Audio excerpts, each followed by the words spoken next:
All right, Chuck, can you hear me?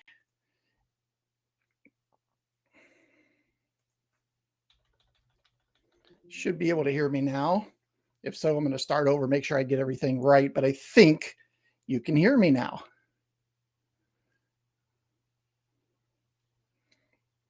Let's make sure this is working. All right, can somebody on the call hear me? I want to make sure you guys can hear me before I go any further. Just put something in the chat to let me know that that we're all good there. All right, there we go. Sweet. All right, I'm gonna start over then. All right, let me click this here. Sorry about that, folks. All right, welcome to this month's workshop, specifically on pay-per-click. Excited to have you here today. Obviously, today we're going to be talking all about maximizing your paid ads, along with in conjunction with Google Ads. Now, we will also talk about some other platforms such as Nextdoor, Facebook, Yelp, some of those other platforms. But for the most part, we're going to be focusing specifically on Google Ads today and how you can run ads, optimize your ads, and really get them working well so that you can generate more leads. So let's go ahead and jump in here. A couple things that you're going to learn today. We're going to go through why pay-per-click really is the key to unlimited scalability. It is the ticket to getting very far along, getting more leads. Obviously, it costs money to do so, but if it's well optimized and working well, and you're putting $1 in and $10 or $20 is coming out, that's a nice situation to have. So we're gonna talk through some of that today and let you know how you can make that happen. We're also going to talk about some live examples. Now, for me, we have an entire team specifically for our paid ads. We've been doing this for quite a while. They've really optimized this down very well, and they know how to make this work. So we're going to show you some examples of some campaigns that we're working on as well. In fact, I had my paid ads team actually go through this presentation and update it with the latest stuff so that you guys get the latest information. We're also going to talk about how to structure your marketing campaigns so that you can get lowest cost per lead, maximum ROI. Obviously, those two things are very important to everybody, and especially a business owner. And then lastly, we'll talk about tracking KPIs, how to build landing pages, some of those types of things as well to make sure you guys are set up for success right from the start. Now, as we get started, I'd appreciate it if you could turn off your phone, turn off Facebook. We're going to be diving into some pretty cool stuff. I want to make sure that you're not distracted at all and able to pay attention. A little bit about me. My name is Will Hankey. My business is called Window Treatment Marketing Pros. I've been doing digital marketing for 28 years now. In 2017, I niched down from what we call a generalist agency to just working with window treatment and awning companies. So that is the only clients that we have now, and we are able to help clients across the US, across Canada, and maybe even further than that. But we're top 50 fastest growing companies. I'm also a mentor teacher for a group called Seven Figure Agency, helping other agency owners like me gain success. I really like to teach, and obviously that's something that we're going to go through today. We are also Google partners. So we partner up with Google. Everybody on our paid ads team takes the Google certifications, make sure that we understand the latest, the greatest, all of the optimizations that we can do for our clients. And we love the Google partnership that we have. Now, as I said here, let's make this interactive. I appreciate Chuck and Deanne jumping into the chat already this morning, saying hi. Let's make this interactive. So if you do have questions, comments, anything along the way, plug those into the comments on whatever platform you're watching this on: Facebook, YouTube, LinkedIn. We're in a lot of places, but whatever that is, I'm watching all that chat, and I can help you get those things answered. I want to make sure that we're getting those answered correctly for you. So while we're talking about it, stick something in the comments about pay-per-click. Have you used it to generate leads in the past? Or have you given money to Google and maybe not generated any leads from it, which I hear a lot, on the system? Okay, yeah. So cool. Looks like some people have done that. And yeah, maybe it worked well, maybe it didn't. I'd say a lot of times when I'm talking to awning companies or window treatment companies. They've definitely tried Google Ads in the past with mixed results. Maybe it worked well, maybe not. Um, One thing about Google is they make it real easy to spend money, right? They make it very easy. And before you know it, $1,000 is gone and you're not sure exactly what happened or if you got any return on that money as well. So now, if you've been on any of our workshops, you're probably familiar with the digital dominance method. This is a list of 12 things that we have segmented out as important things to do when it comes to optimizing your business for digital marketing. Now, today we're going to be talking specifically about number 5, pay-per-click. There are a lot of things to talk about it around digital marketing, as you know. If you haven't been to our training page and seen any of our other training, it's wtmarketingpros.com/training. There are sessions out there. All of our workshops are out there as well. So we cover a lot of these things. Today, we're going to be talking specifically about number 5, pay-per-click. So let's jump into a quick overview of Google Ads, what it does, and just so you have kind of an understanding of the different pieces. So in the world of Google Ads, there's actually 4 different types of ads that you can run. There's search ads, which are the most common and the ones that you're probably most familiar with. You type in window treatments near me, and there's probably 2 or 3 or 4 sponsored ads at the top of the page. Those are the search ads. Now, there's also app ads, which are obviously ads inside of apps, inside of games.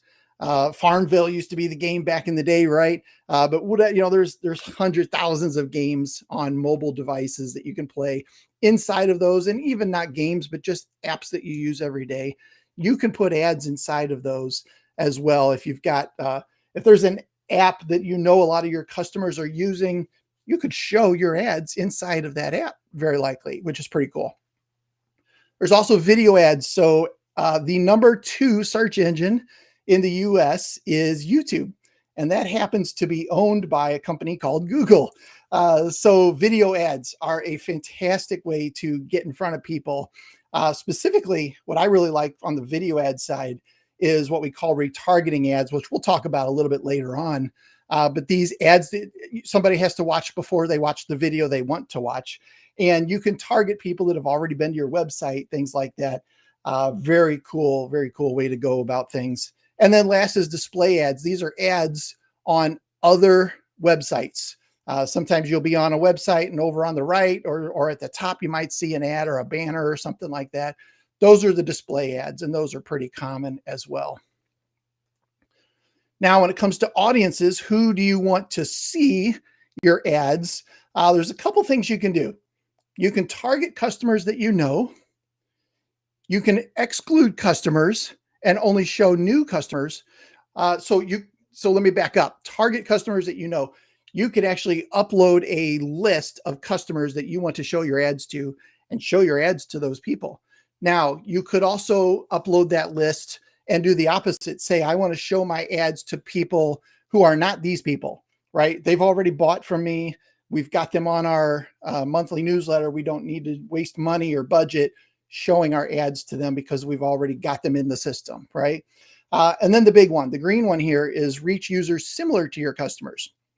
So here we call this lookalike audiences a lot of the times, but you can upload a list of customers that you've done business with and say, hey, Google, here's a list of customers. Now, Google has all kinds of demographics on those customers, most likely, a good percentage of them, right?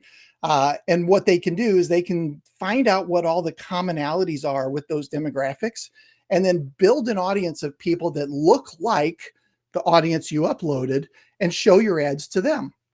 Very cool way to go about building an audience, reaching a cold audience, but they already have similarities to people that have done business with you in the past. So should pay-per-click be part of your overall strategy? Absolutely. It is by far one of the best ways to generate leads quickly. Now, we love SEO in my business. I'm an SEO guy. I love it. But pay-per-click really is to quick leads. So yes, obviously it should. You can start showing up quickly, as I mentioned. There are some advanced targeting, such as the lookalike audiences, things like that. It is complementary to SEO. So a lot of the things that you're doing from the search engine side, optimizing your site, making sure it looks really good.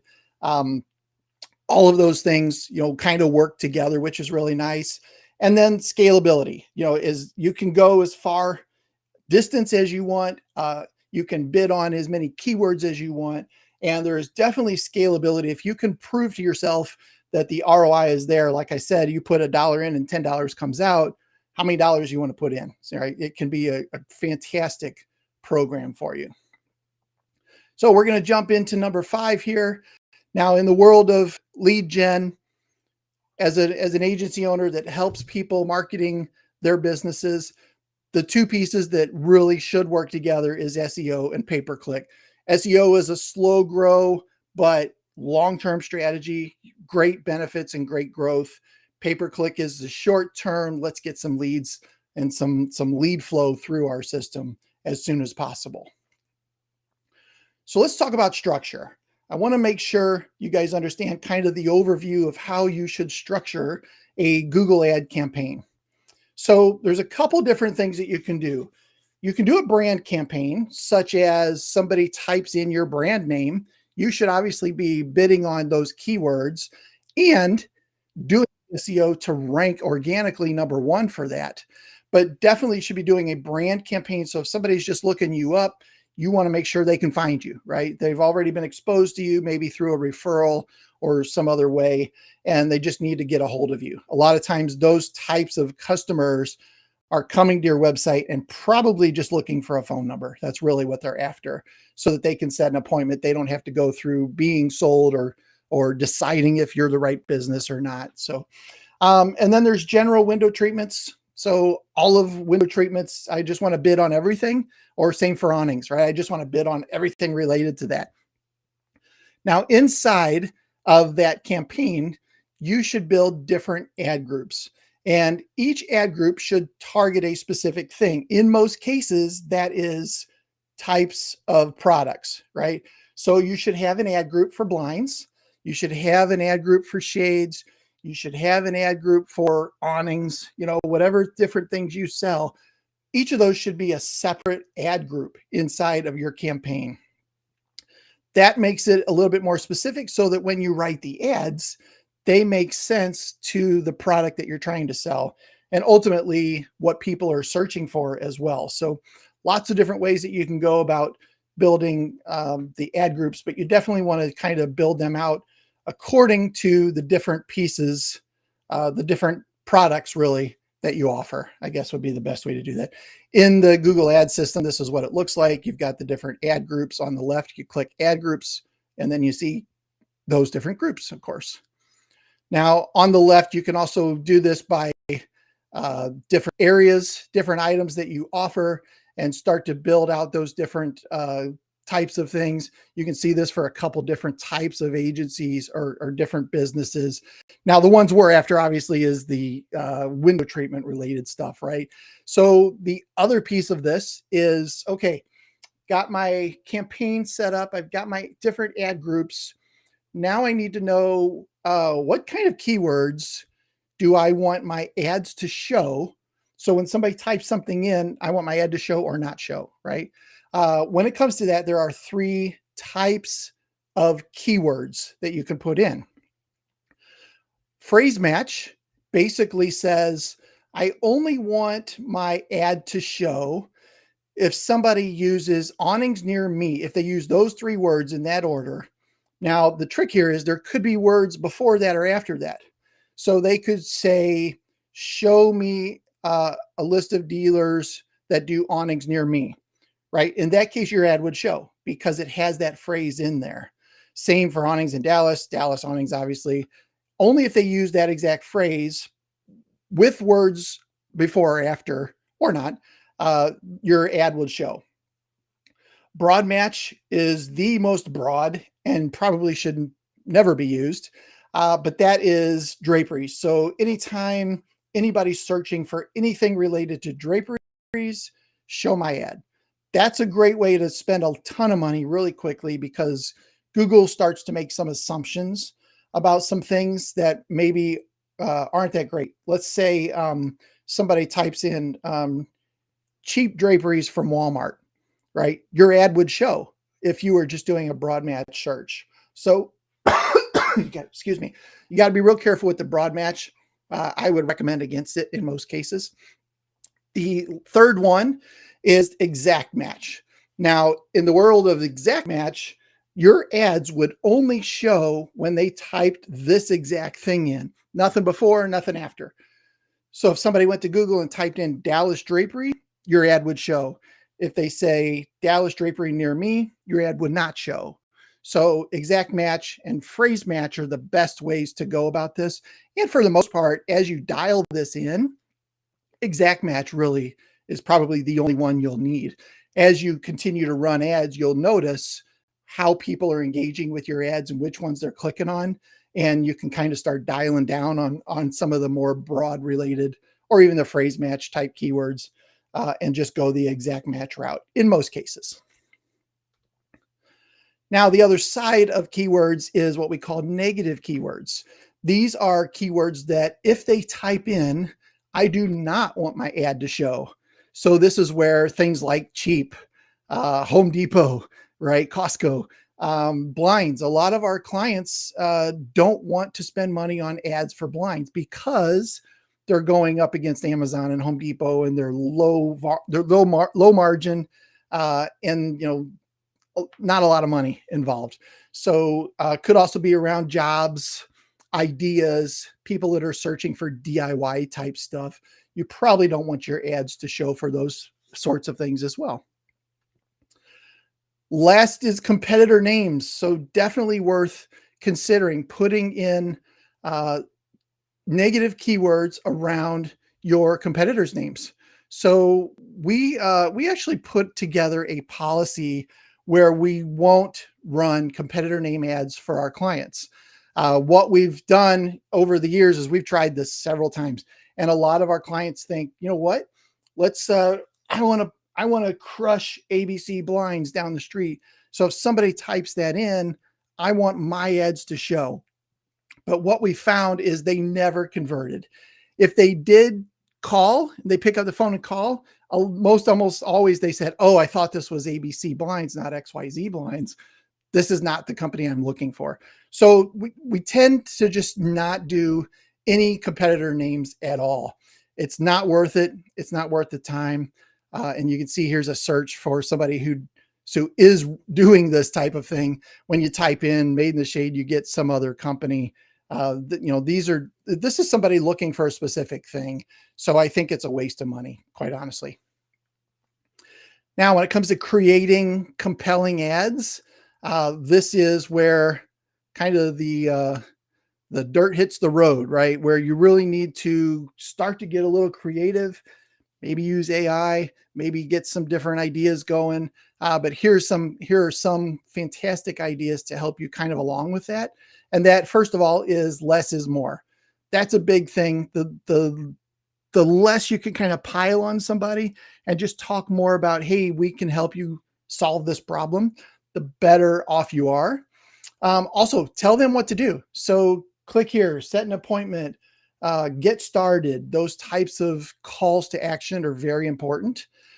If you have a special offer, of course, make sure that you reference that in the ad. And when they land on your page, which we'll talk about in a little bit, make sure that that page also mentions that same offer, right? So that they know they're in the right place.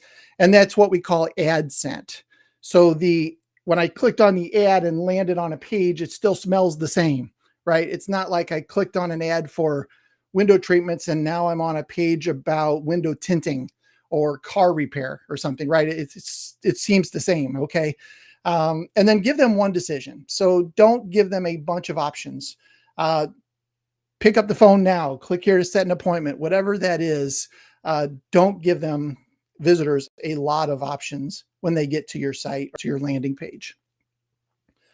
Couple great performing ads. You'll notice that we're listing some products. We're also listing some manufacturers, right? Some people do know, okay, I really want to get Graber for my home. So they might go search that particular brand your ad comes up because of that. So definitely consider adding in some different things related to brands, obviously what you do.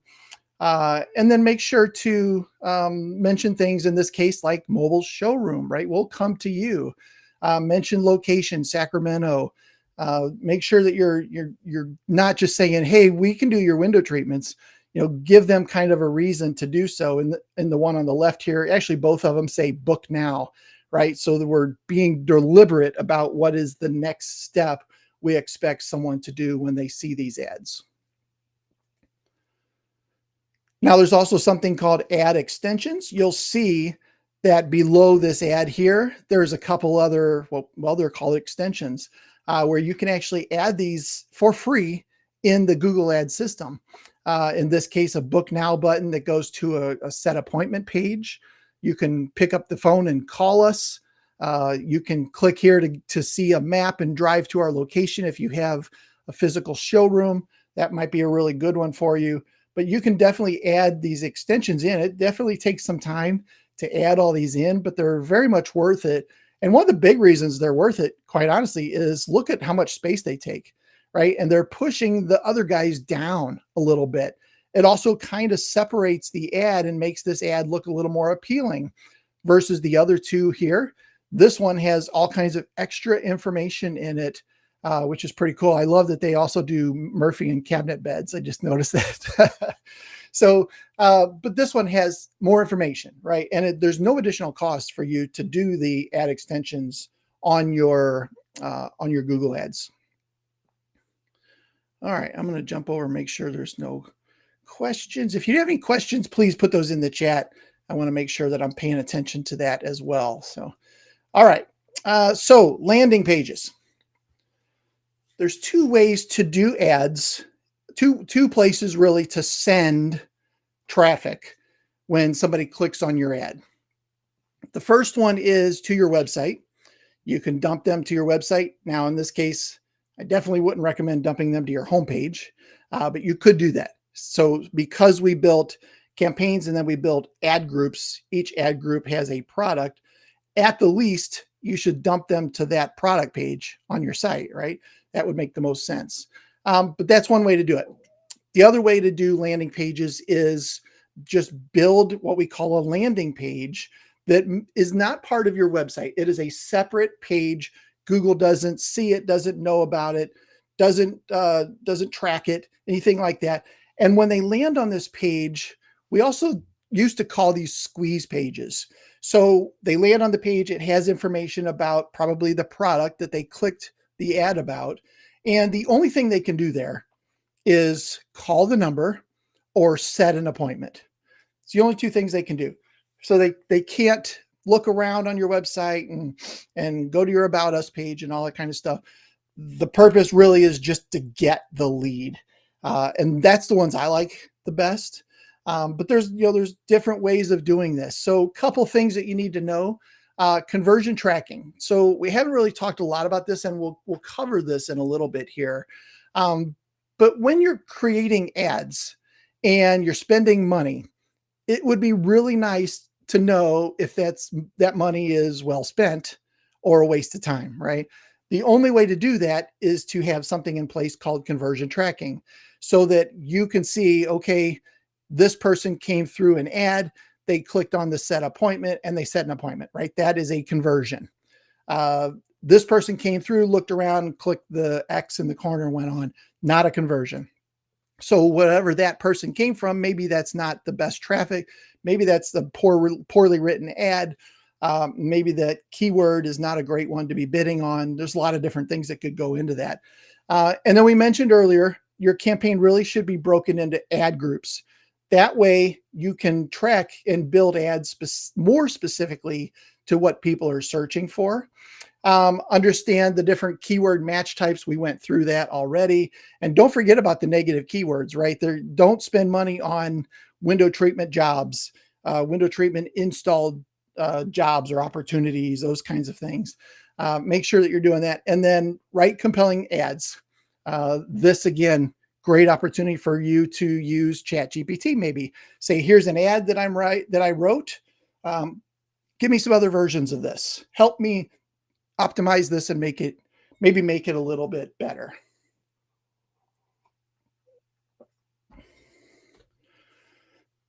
Now, when it comes to ad assets and extensions, spend the time really to do this. This will really help you set yourself apart. Check out this ad here. They've got the main ad, and then they've got 4 extensions for different links on their website. I love this. This takes up a lot of real estate on Google's search page. So these guys are probably getting a decent amount of traffic just because of the the size of their ad. And it's not costing them any more. It's just because it's well written. They're bidding a certain amount, but Google sometimes shows cheaper ads above people that are willing to pay more because they're better written. So definitely have to keep that in mind. Have a well thought out page when somebody lands on your site. As I said earlier, I'm a fan of the landing pages and not sending traffic to your website. But definitely split test. So one really cool thing inside the Google ad system is you can split test a lot of things. So basically you can say, here's 2 ads, send 50% of the traffic to each one, and then let me know who the winner is, right? Then you take the winner, plug that into ChatGPT and say, give me some other versions of this, and do another split test. So always kind of making those ads better and better as time goes on. Now, I mentioned conversion tracking. Don't forget this piece, because don't spend all kinds of money on Google ads and then wonder, did my money work or not? Especially if you're advertising in a couple different places, let's say you're doing Google ads, you're in the local design magazine or newspaper, and you've got a TV commercial, right? So you're spending money on all these different things, and you're probably getting leads, but if you don't know where they're coming from, if they could all be coming from your paid ads and you're just wasting money on the TV commercials, right? You have to have that conversion tracking in place for every type of ad that you do, not just Google ads. Now, when it comes to some conversion tracking related things, one thing that we do is we have a dynamic number specifically for our clients. This phone number only shows on paid ads. It's the only place that they'll see this number anywhere online. Somebody dials that number, it just forwards to their regular line. Work goes through our lead boomerang system to track that lead, but then the clients know exactly where every single lead comes from before where every lead came from through that system. So got a question here from Chuck. Is there testing available before you buy the ad? Not really. Google does give some information around potential track. So when you're picking out keywords, they do give you, here's how much traffic you should expect for what you're spending. But that's the only stuff they'll give you beforehand. They don't really know how humans are going to react to the ads that you're writing. So that's why it's so important to have the tracking in place. Good question, Chuck. Form submissions. If you have a form on your landing page, make sure that form again is tracking so that somebody filled out this appointment form that came because they landed on a paid ads page on your site or a landing page that you had. So that's working again, right? You can build this into every AdWords campaign. There's also something called UTM parameters.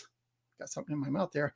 That you can add, and this starts to get a little techie, but there are some other things that you can do. So when somebody clicks on an ad, you can actually say, this traffic came from this campaign, they used this keyword, and they were inside this ad group. You can send all that information to your landing page, and then your Google Analytics, things like that, will actually show that information where people came from. Of course, Google Ads platform also tracks all that stuff too and lets you know about it. And lastly, don't forget to audit and validate the tracking every once in a while. Just make sure it's working, right? Sometimes things get a little broken or stop working right, and you just got to kind of audit through those and make sure that they're working.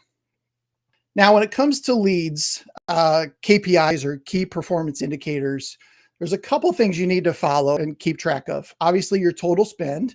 Now, one thing about total spend, if you say, Google, I want to spend $1,000 a month on my ads, that kind of gives permission to Google to veer in either direction about 10%. So if 1,000, they could spend 900, they could spend 1,100. So total spend is not a hard, fast number. Make sure that you know that there's going to be a little bit of variance there. You can also find out what your average cost per click. So every time somebody clicked on an ad, what did it cost me? That number could be $3, $5, $8, whatever that number is. It's probably different, but it needs to be tracked for sure in your system.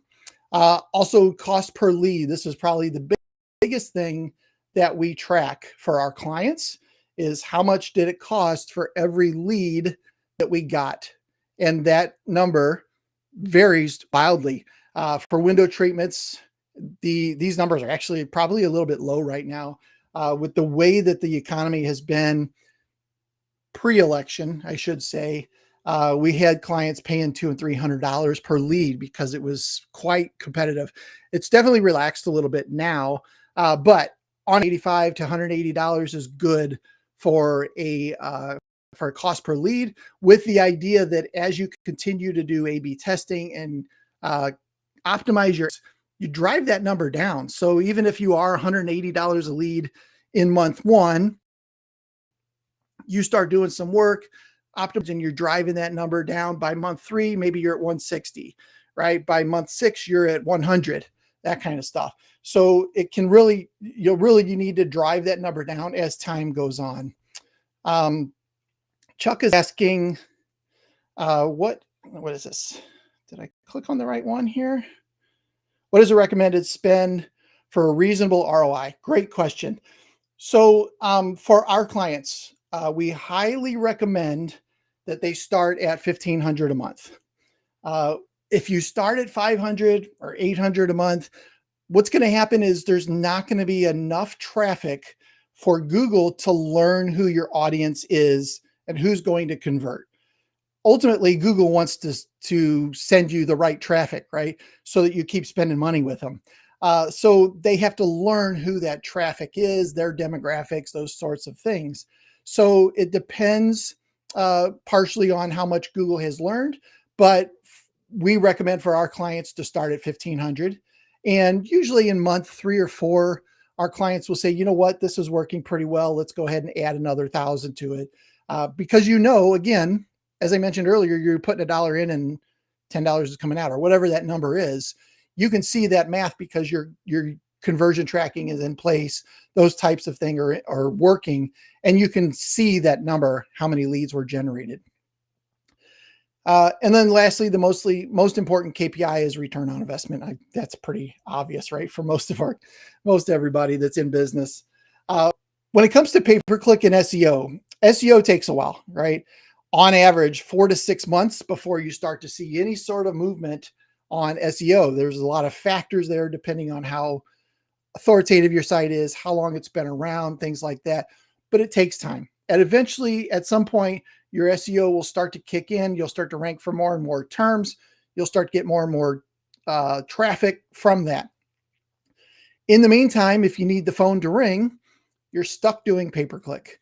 And that is what gets things moving in the right direction quickly.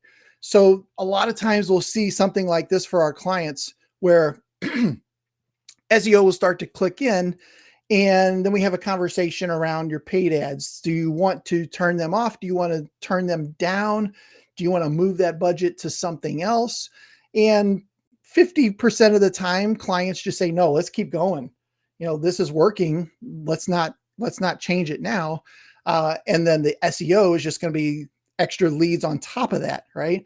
And then we have other clients that say, yeah, let's pull that budget back and move it towards maybe another platform to do some ads on, or do some direct mail, or, there's a lot of things you can do when it comes to ads. But this is pretty typical for us, how we see things happening. Now, when it comes to why campaigns fail, let's talk about a couple of those. The first one really is to not understanding the auction process. And I'm not going to go through that today because it's a bit complex. But as I mentioned earlier, you can't say, well, gosh, uh, Shade Store is bidding $3 every time somebody types this in.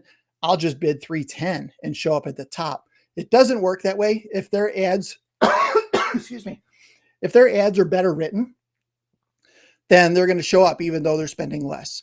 There is a process with auction. There's something called quality score. The quality of your ads depends on where you show up. And this all, again, goes back to conversion tracking. So having that in place correctly. Weak campaign structure. We mentioned this before. I will come across clients who just added one campaign called window treatments, and they put all their ads in there, and they sent everybody to the homepage of their website, and most likely it failed. They don't build out all these different ad groups individual and write ads specifically for each of those ad groups.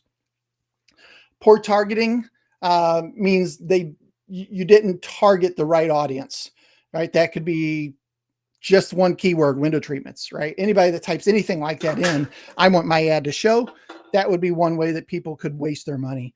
Obviously, location. There are times when I travel and I'll see, window treatment related ads for a specific area. But then when I get back home, I might still see those ads. I'm no longer in that location, right? So a lot of times the targeting isn't set up correctly. And I'm seeing ads when I'm in St. Louis for a company that's maybe in Florida or something. Wasted money. And then lastly, no strong call to action. So there's no obvious next step for somebody who is clicking on your ad. Maybe the ad scent isn't right, where they land on your page and your page is a little ambiguous, or you dumped them to the homepage and now they have to go find out if you really do Roman shades, right? No strong call to action or giving them an obvious next step can really mess that up. Now, on the other side, obviously not tracking your results, not having that conversion tracking in place, turning an ad on and then just leaving it, set it and forget it. That's not going to work very well for you. And failure to address the competition. So if your competitors are just doing a lot better job of writing ads and they're dialed in a lot more, then you're going to waste money on ads that maybe aren't working as great as you thought. Now, I mentioned this earlier about wrong landing page. You don't want to send all of these different searches to your homepage. Definitely don't want to do that. You want to send them to an internal page that makes more sense. Now, when it comes to that are working now, one really cool thing you can do with Google Ads is you can tie the Google Ad platform to your Google business profile. And that allows you to show ads in what we call the 3-pack. And the 3-pack is the map with the 3 pins. In this case, you'll see there's a 4th listing in the 3-pack, and American Awning and Blind Company is showing their ad. And the really cool thing about this is it's the first one. Now, when it comes to organic leads, 60 to 70% of our client leads comes from the 3-pack. It comes from that Google business profile. It doesn't come from paid ads. It doesn't come from SEO. It comes from this. So writing an ad that can show up inside of the 3-pack as a 4th listing and it's first is huge. It is a big thing that's going to help you drive traffic to your business. Now, you can't just say, show my ad in the Google Maps area every time somebody types this in. Google's a little bit more dodgy. I don't know what the right word is. It doesn't happen all the time. There's no direct way to do this. They pick and choose when to do it. So even us trying to find this screenshot took a little time. But if you can get in there and start to show up, you're probably going to get more leads. The other really cool thing here is if you're working on your Google business profile and you're showing up in one of the 3-pack results and then you're running an ad, you could actually be 2 of the 4 listings. that show up here. So optimizing your Google business profile is a big, big piece of all this as well. Now, I've done training on that again on wtmarketingpros.com/training. There's a session out there specifically on optimizing your Google business profile. Highly recommend you check that out, because again, that's going to be a big chunk of potential leads for you. So definitely pay attention to that. Also, what's working now is something called local search ads. Now, local search ads, or what we call LSAs, are not available for the window treatment industry yet. However, they're probably coming pretty soon. And once they do, there's going to be a banner across the top with a list of trusted window treatment companies near you, or trusted awning companies. That's going to be great. So keep this kind of in the back of your mind. LSAs, or local search ads, they're coming for our industry. They aren't out yet. If you want an example of these, type in, plumber near me, roofing near me, and you'll probably see some of those types of ads on those searches. But that's coming down the line. Now, there are other platforms that you can run paid ads on. For the most part, we focus specifically on Google Ads, because that's where most of people go to find information, find services, products, things like that, right? But there is Facebook. Facebook is really great on the retargeting side for somebody who has already been to your website and then they see your ad, right? We don't tend to recommend Facebook ads for a cold audience, or an audience that has not been exposed to your brand at all. And then you just show up on their Facebook feed. A lot of times that's not going to turn into a conversion. Typically not the best use of finances. There is advertising on house. We've had a couple clients do it. They tend not to renew. So they'll run it for a season and pick out their zip codes. And in most cases, they realize that didn't work. So House is another platform. Pinterest is really cool for very visual related ads, a little more generic, but it's a place to go. I should back up to Facebook. Don't forget about Instagram. So Instagram is owned by Facebook. You can run ads on Instagram. Probably have a little bit better results on the cold side with Instagram, because people are expecting to see pictures of things. Same with Pinterest. So that's possible. Yelp ads. We have clients typically on the West Coast that use Yelp. And for some reason in the US, the West Coast tends to like Yelp and nobody else does. So it just depends on where you're at in the country. And I'm not saying they won't work in New York or even in Missouri. But for the most part, it seems like that is a West Coast thing. Nextdoor. So we rolled out Nextdoor ads for clients about 4 months ago now, and they are having fantastic results. A lot of clients are adding more budget to Nextdoor. So Nextdoor came out about 6 months ago with a new ad platform. So if you maybe ran ads on it previously and didn't have that great of luck, you might want to look at Nextdoor again, because it is really built up really nicely. And showing those ads on Nextdoor is pretty cool. It's very, very uber local, right? I did mention Facebook remarketing. So the basic way that remarketing works is somebody saw your ad, right? Or they landed on your website, or somehow they got engaged with your business. And then as part of that, you pixeled them, or you set some code on their website, or sorry, on their computer. And then when they go to Facebook, suddenly they start seeing your ads. This works very well. It's very, very cheap to do. And it works great. So very much a fan of remarketing or retargeting type of ads. And you can do these on different platforms. I mentioned YouTube earlier. You can do remarketing campaigns on YouTube. So somebody was exposed to your brand, then they go to YouTube to watch a video and your commercial comes up. Definitely a good way to go about doing things as well. Now, the last thing that I wanted to mention here was email boomerang. This is a service that we offer, and basically what it does is somebody comes to your website and maybe they don't engage. They don't fill out a form. They don't set an appointment. They just hit the X right after they looked around a little bit. Our email boomerang system actually reverse engineers who that person was, figures out their email address, and sends them an email. Hey, thanks for visiting our website. Here's a little bit about our company. Let us know if we can help or set an appointment. Typically, it's just one email. One email. It's not a spammy thing, anything like that. Is it creepy? Maybe it's a little bit creepy, but I think people are understanding now that this kind of stuff is available.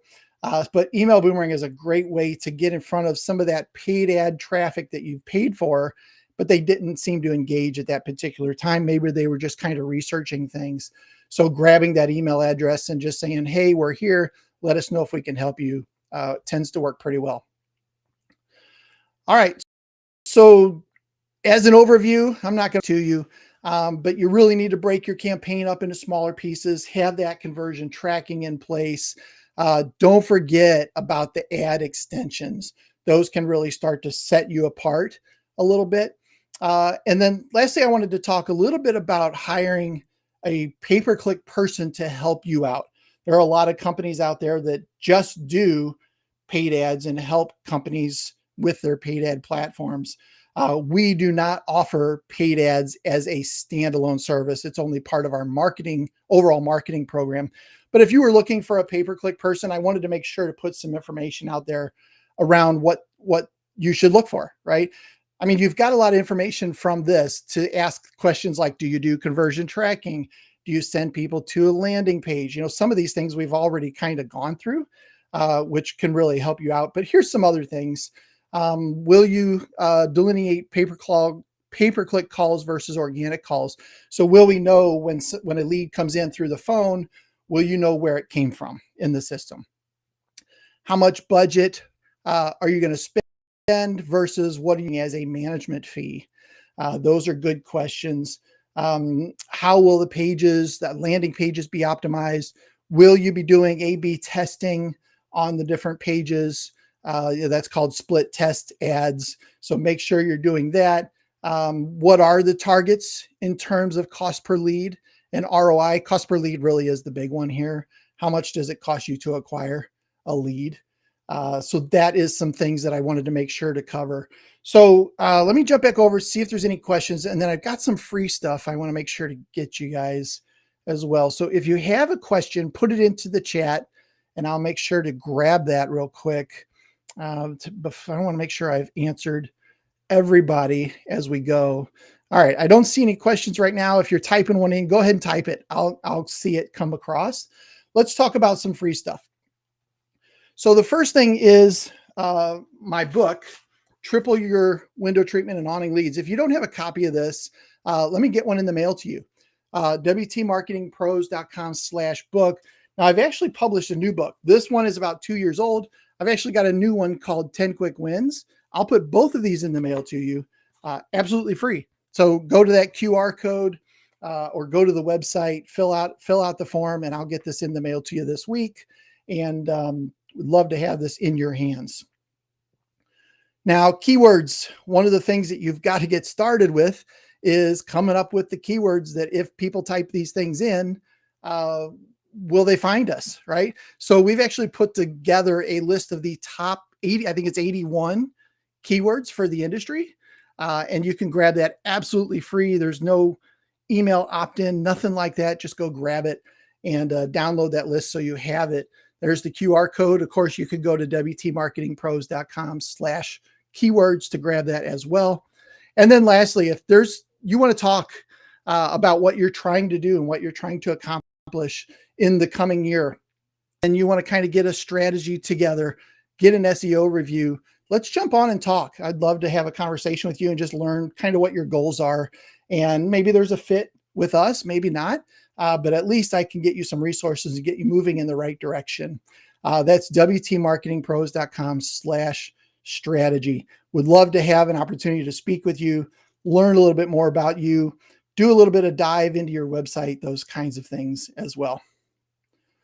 So that's it. Thank you so much for jumping on today. I appreciate you spending some time with me. Hope you have a great day, great week, and reach out to us. Would love to chat with you sometime and see what else we can do for you. If there's a way to fit, if there's a way for us to fit with what you're trying to accomplish, would love to do that. Take care, everybody.